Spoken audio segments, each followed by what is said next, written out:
নমস্কার বন্ধুরা, অষ্টমীর রান্নাঘরে নতুন একটি রেসিপি ভিডিওতে তোমাদের অনেক অনেক স্বাগত। ভিডিওটি যদি তোমাদের ভালো লেগে থাকে বন্ধুরা, তবে অবশ্যই লাইক, কমেন্ট, শেয়ার ও চ্যানেলটিকে সাবস্ক্রাইব করে রাখবেন।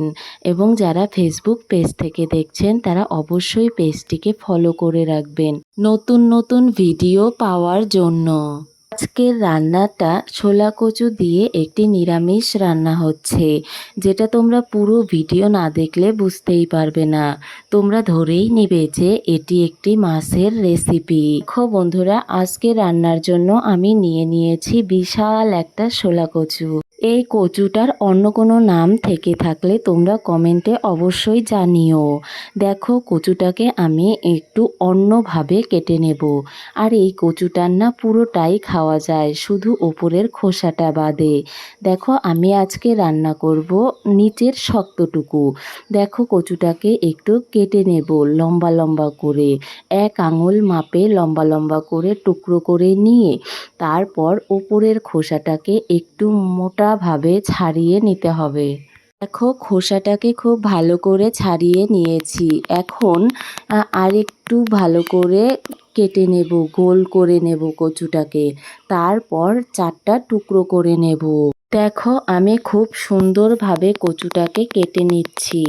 এই দেখো, আর বাকি অংশটা যে ফেলছি না, ওটা ফেলে দেব না। এটা অন্য কোনো সবজিতে রান্না করে নেব। আর দেখো, খুব সুন্দর করে টুকরো করে কেটে নিয়েছি। তোমরাও না ঠিক এইভাবে কেটে নেবে।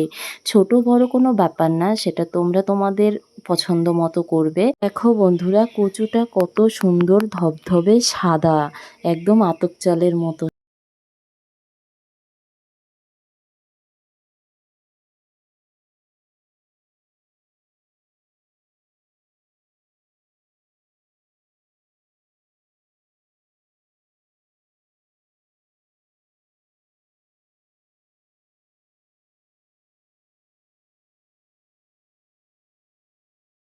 দেখো বন্ধুরা, কচুগুলো সবগুলোই টুকরো করা হয়ে গেছে।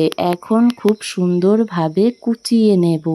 তোমাদের সেটা দেখিয়ে দিচ্ছি যে কিভাবে কুচিয়ে নেবে।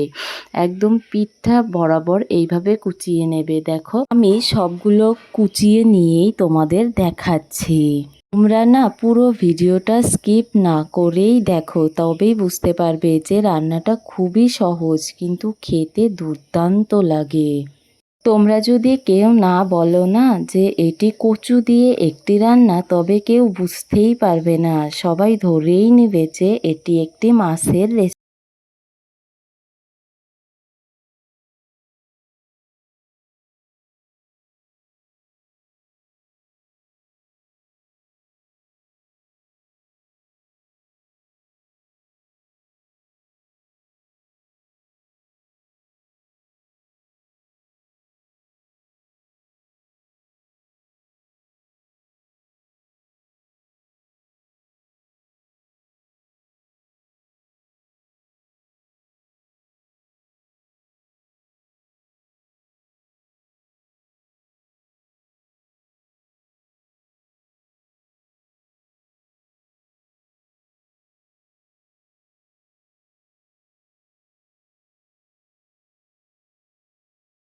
দেখো বন্ধুরা, কচুগুলো আমি খুব সুন্দরভাবে কেটে নিয়েছি।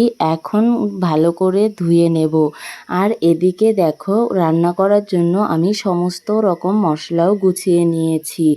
দেখো, নিয়েছি কচুগুলোকে সুন্দরভাবে কেটে নিয়েছি, আদা নিয়েছি, কাঁচা লঙ্কা, একটা টমেটো কেটে নিয়েছি, কিছুটা কাজু বাদাম আর গোটা এলাচ, দারচিনি, গোটা জিরে ফোড়নের জন্য, আর লঙ্কা গুঁড়ো, ধনে গুঁড়ো, আর হচ্ছে পনির মশলা।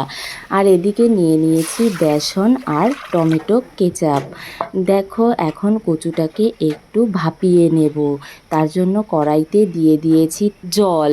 তারপর দিয়ে দিলাম এক এক করে সমস্ত কেটে রাখা কচু, আর দিয়ে দেব একটু হলুদ আর সামান্য পরিমাণে লবণ দিয়ে খুব সুন্দর করে কচুগুলোকে ঢেকে দিয়ে ভাপিয়ে নেব।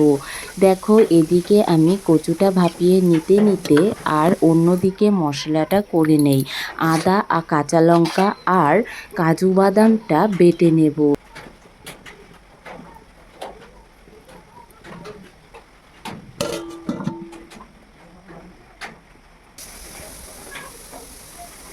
হ্যাঁ বন্ধুরা, তোমাদের কাছে যদি টমেটো না থাকে তবে টমেটো কেচাপটা দেবে, আর যদি টমেটো থাকে তবে টমেটো কেচাপ দেওয়ার কোনো দরকার নেই। দেখো এদিকে কচুটা খুব সুন্দর করে ভাপানো হয়ে গেছে, এখন এক এক করে নামিয়ে নেব।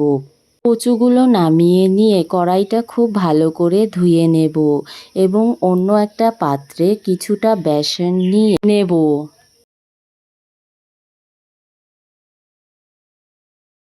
বেসনটা নিয়ে নিয়েছি, এখন কিছু মশলা যোগ করে খুব সুন্দর করে একটা ব্যাটার তৈরি করে নেব।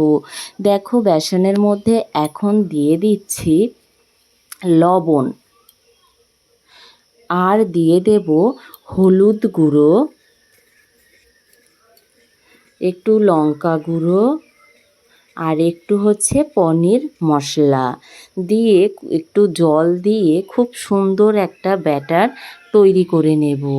দেখো আমি হাত দিয়ে মেখেই খুব সুন্দর করে একটা ব্যাটার বানিয়ে নিচ্ছি।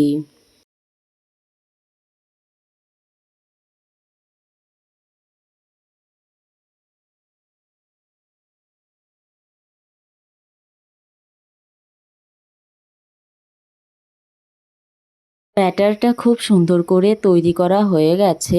এখন কড়াইটা গরম করে তার মধ্যে তেল দিয়ে কচুর টুকরোগুলো ব্যাটারের মধ্যে ডুবিয়ে ডুবিয়ে খুব সুন্দরভাবে ভেজে নেব। এক এক করে আমি সবগুলো কচুর টুকরোই খুব সুন্দর করে ভেজে নিচ্ছি, তোমরাও ঠিক এইভাবেই ভেজে নেবে।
দেখো বন্ধুরা, সবগুলো কচুর টুকরোই আমার ভাজা হয়ে গেছে। এখন কড়াইতে আরেকটু পরিমাণে তেল দিয়ে তার মধ্যে দুটো শুকনো লঙ্কা, গোটা এলাচ, গোটা জিরে ফোড়ন দিয়ে ফোড়নটাকে একটু ভেজে নিয়ে তার মধ্যে দিয়ে দিচ্ছি আমি টমেটো কুচি। টমেটো কুচিটাকে একটু ভালো করে নেড়েচেড়ে নিয়ে তার মধ্যে আমি দিয়ে দেব কাঁচা লঙ্কা, আদা ও কয়েকটা জিরে বেটে রাখা মশলাটা। দেখো আমি দিয়ে দিচ্ছি বেটে রাখা মশলাটা দিয়ে খুব ভালো করে একটু নেড়ে চেড়ে নেব, মানে মশলাটাকে একটু ভেজে নেব। তারপর এর মধ্যে দিয়ে দেব হলুদ গুঁড়ো, দিয়ে খুব সুন্দর করে নেড়েচেড়ে নিয়ে তারপর দিয়ে দেব এর মধ্যে স্বাদ মতো লবণ। লবণটা অবশ্যই তোমরা তোমাদের স্বাদ অনুযায়ী দেবে, যদি প্রয়োজন হয় পরে চেখে দেখে দেবে। লবণ বেশি হয়ে গেলে না খেতে একদমই ভালো লাগবে না। তারপর এর মধ্যে দিয়ে দেব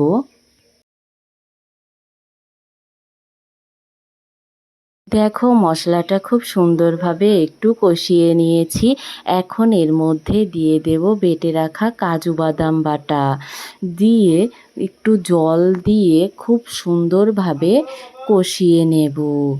দেখো একটু পরিমাণে জলও আমি দিয়ে দিলাম।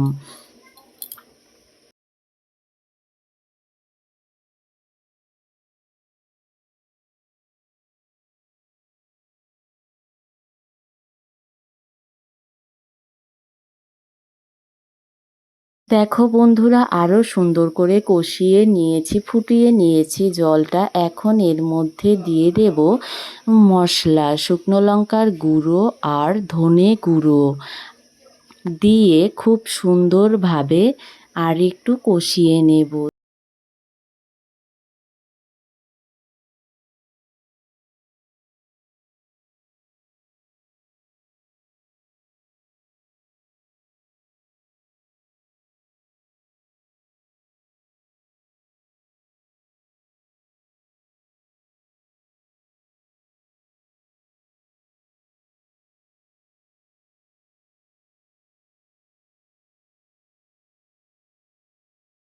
মশলাটা খুব সুন্দরভাবে কষানো হয়ে গেছে। দেখো বন্ধুরা, একদম মশলা থেকে তেল ছেড়ে দিয়েছে, তোমাদের দেখিয়েও দিলাম। এখন এর মধ্যে দিয়ে দেব পরিমাণ মতো জল। আমি ঠিক পরিমাণ মতো ঝোল দিয়ে দিচ্ছি, তোমরাও তোমাদের পরিমাণ অনুযায়ী জল দিয়ে দেবে।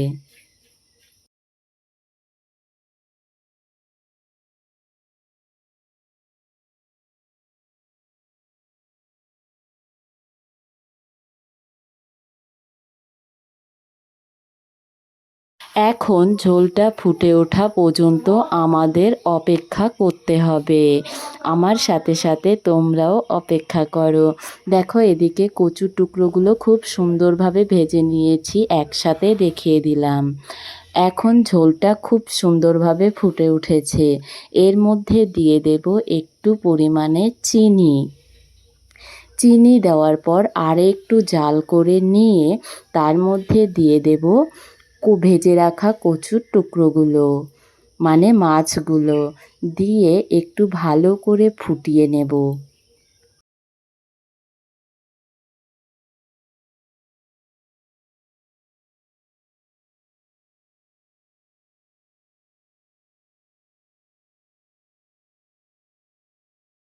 দেখো খুব সুন্দরভাবে কচু দেওয়ার পরও ঝোলটা ফুটে গিয়েছে। এখন এর মধ্যে দিয়ে দেব পনির মশলা আর দিয়ে দেব একটু পরিমাণে গরম মশলা, দিয়ে আরেকটু জাল করে নিলেই রেডি হয়ে যাবে আমাদের কচুর একটি ভিন্ন রকমের টেস্টি রেসিপি। অনুষ্ঠান বাড়িতে তোমরা এটা চোখ বন্ধ করেই রেখে দিতে পারো, একটি মেনু আইটেম হিসেবে ধরেই রাখতে পারো। কিন্তু খুব টেস্টি হয় খেতে আর দেখতেও খুব সুন্দর। রান্নাটা হয়ে গেছে, এখন নামিয়ে নেব আর গরম গরম ধোয়া ওঠা ভাতের সাথে পরিবেশন করব। নিমিষেই এক থালা ভাত শেষ হয়ে যাবে। তোমাদের যদি ভালো লেগে থাকে তোমরাও বাড়িতে ট্রাই করো, কমেন্ট করে জানিও।